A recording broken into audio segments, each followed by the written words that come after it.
ایک چھوٹے سے گاؤں کی کہانی۔ پرانے زمانے کی بات ہے، ایک چھوٹا سا گاؤں تھا جس کا نام سکھپور تھا۔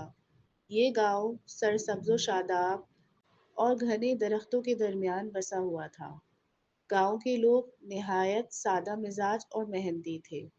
ان کا روزمرہ کا معمول صبح سویرے کھیتوں کی طرف جانا، دوپہر کو درختوں کی ٹھنڈی چھاؤں میں کھانا کھانا اور شام کو تھکے ہارے گھروں کو لوٹنا تھا۔ گاؤں میں ایک بزرگ تھے جن کا نام بابا نور تھا، جن کا ہر کوئی احترام کرتا تھا۔ ان کی کہانیاں اور حکمت کی باتیں ہر مسئلے کا حل ہوا کرتی تھی۔ گاؤں کے بچے شام کو ان کے ارد گرد جمع ہو جاتے، وہ انہیں بہادری، ایمانداری اور محنت کی کہانیاں سناتے تھے۔ ایک سال گاؤں میں شدید خشک سالی پڑی۔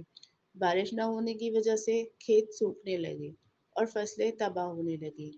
گاؤں والے پریشان ہو گئے اور ان کی امیدیں ٹوٹنے لگیں۔ ایسے میں بابا نور نے گاؤں کے نوجوانوں کو حوصلہ دیا اور کہا کہ مل کر کوشش کرنے سے کوئی بھی مسئلہ حل ہو سکتا ہے۔ بابا نور کی نصیحت پر سب گاؤں والے جمع ہوئے اور انہوں نے فیصلہ کیا وہ مل کر ایک کنواں کھودیں گے۔ دن رات محنت مشقت کے بعد آخر کار انہیں کنویں میں پانی مل گیا۔ گاؤں میں خوشی کی لہر دوڑ گئی۔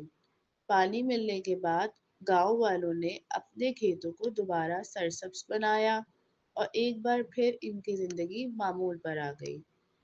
اس واقعے نے گاؤں والوں کو یہ سکھایا کہ اتحاد اور محنت سے ہر مشکل کا مقابلہ کیا جا سکتا ہے۔